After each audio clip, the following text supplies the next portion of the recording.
नमस्कार साथियों, स्वागत है आपका कॉन्सेप्ट नर्सिंग क्लासेस में। आज की क्लास में nursing officer, CHO, staff nurse special next practice test solve करेंगे। Question number 1, in which patient with acute closed angle glaucoma which of the following is a characteristic assessment finding. Acute closed angle glaucoma के रोगी में कौन सी characteristic assessment findings होगी? Severe pain, decreased vision with halos around lights, erythematosus, conjunctiva, all of above. Correct answer होगा option D, all of above. ये सभी acute angle glaucoma के रोगी में कैरेक्टरिस्टिक असेसमेंट होगी। तो इससे संबंधित जो एक्सप्लेनेशन है वो भी यहाँ पर देखेंगे। एक्यूट क्लोज्ड एंगल ग्लूकोमा एक ऑप्थेल्मिक इमरजेंसी है जिसमें इंट्राऑक्यूलर प्रेशर तेजी से बढ़ जाता है। यह तब होता है जब आंख के भीतर का ड्रेनेज एंगल अचानक बंद हो जाता है, जिससे इक्वस ह्यूमर बाहर नहीं निकल पाता है। रोगी में जो लक्षण दिखते हैं वे हैं severe pain, decreased vision with halos around light, erythematosus, conjunctiva. तो इसमें होता क्या है कि यहाँ पर आप लोग एक फिगर के माध्यम से देख सकते हैं। ये हम लोगों के सामने एक फिगर दिया गया है। ये नॉर्मल आई है और ये क्लोज्ड एंगल आई है। तो इसमें होता क्या है कि यहाँ पर जो एंगल है वो क्लोज हो जाता है। यहाँ पर आप देख सकते हैं। तो जो यहाँ से इक्वस ह्यूमर है वापस इसी में चला जाएगा, आंख में वापस यहाँ पर नहीं आएगा। और इस तरफ आप देख सकते हैं किस प्रकार से इक्वस ह्यूमर लेंस के बाहर भी निकल रहा है। तो इसके कारण जब ये कंडीशन बनती है तो आंख में इंट्रा ऑक्यूलर प्रेशर बढ़ जाता है और इस इंट्रा ऑक्यूलर प्रेशर के बढ़ने से जो कंडीशन पैदा होती है उसको हम लोग यहाँ पर जो कहते हैं वह होती है acute closed angle glaucoma. Next question की ओर चलेंगे।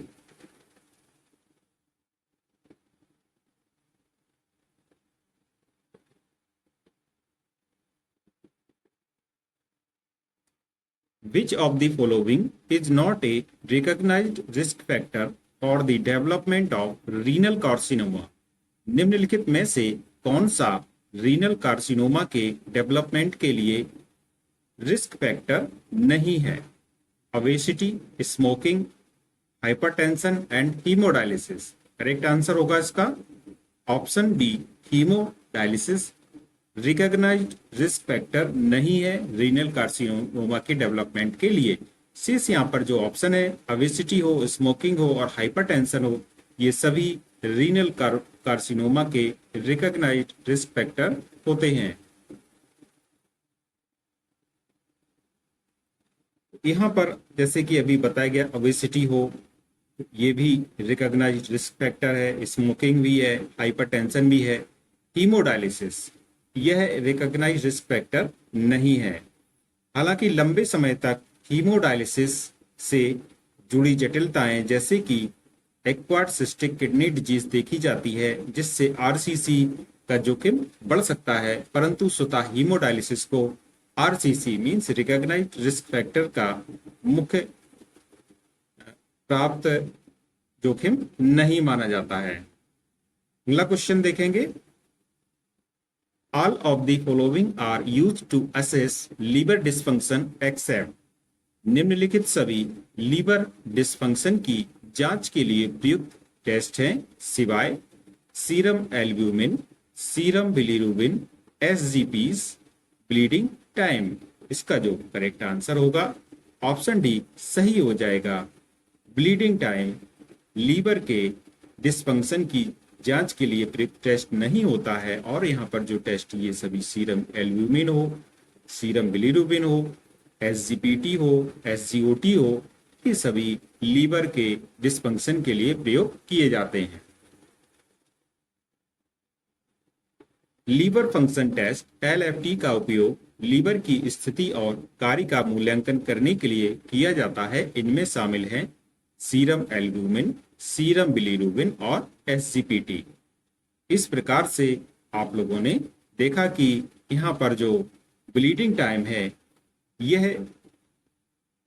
यह बताता है कि रक्तस्राव कब तक होता है, प्लेटलेट फंक्शन से संबंधित। तो यह जो ब्लीडिंग टाइम है यह प्लेटलेट फंक्शन से संबंधित है। लिवर डिस्फंक्शन का इससे कुछ लेना देना डायरेक्टली नहीं होता है। हालांकि लिवर डिजीज में कोआगुलेशन समस्याएं हो सकती हैं। प्रोथ्राम्बिन टाइम उसका बेहतर सूचक है, ना कि ब्लीडिंग टाइम। तो यहाँ पर यदि प्रोथ्राम्बिन टाइम होता तो आंसर हमारा प्रोथ्राम्बिन टाइम हो सकता था, लेकिन ब्लीडिंग टाइम एक डायरेक्ट कॉज नहीं है लिवर डिस्फंक्शन का, इसलिए आंसर डी सही होगा। Next question,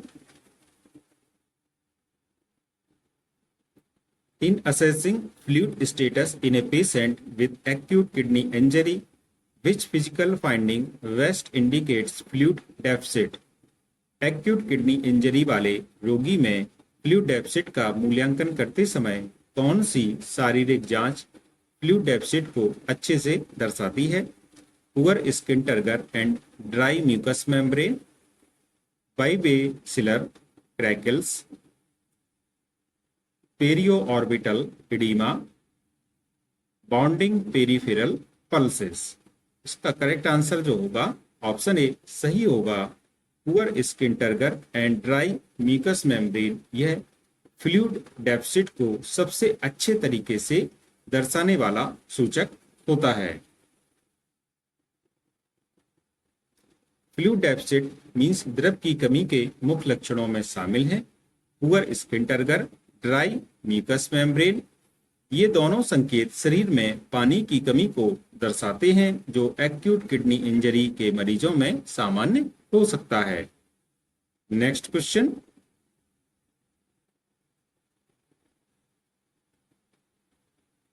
who proposed the two factor theory of intelligence?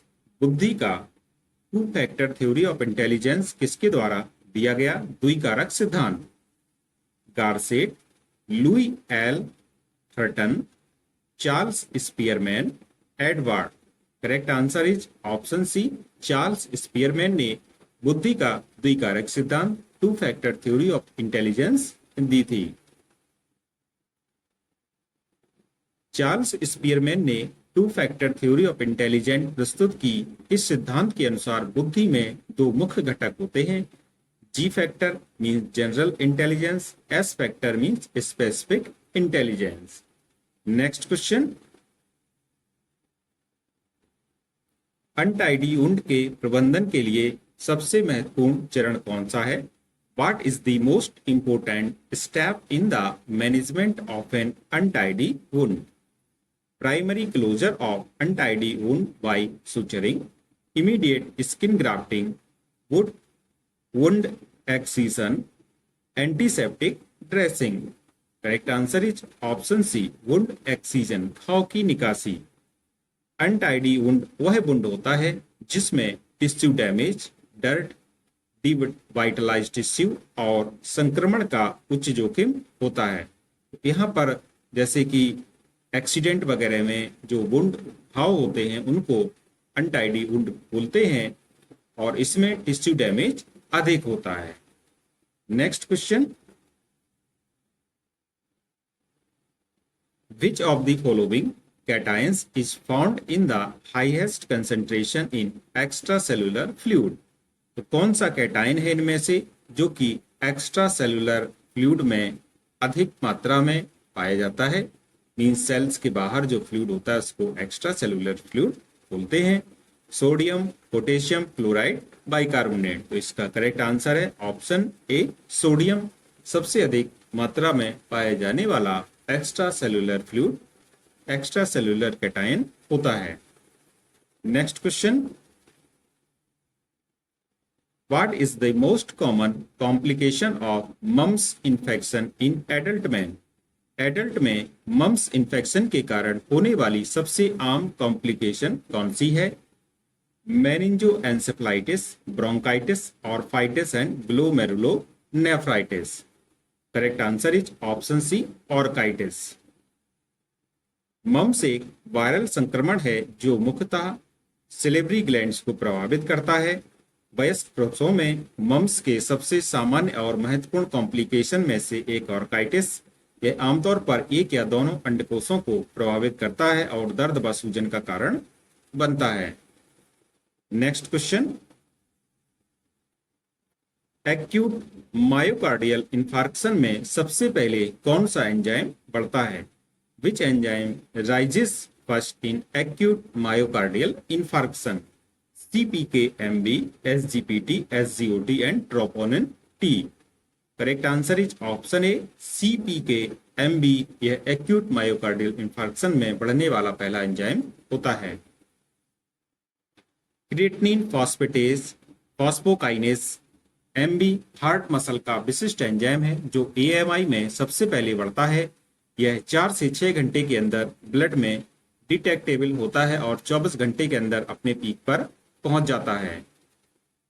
Next question, most common CNS central nervous system tumour कौन सा है?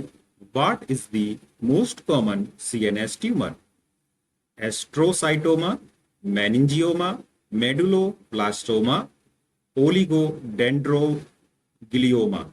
करेक्ट आंसर होगा ऑप्शन बी, मेनिंजियोमा। यह CNS का सबसे सामान्य ट्यूमर होता है।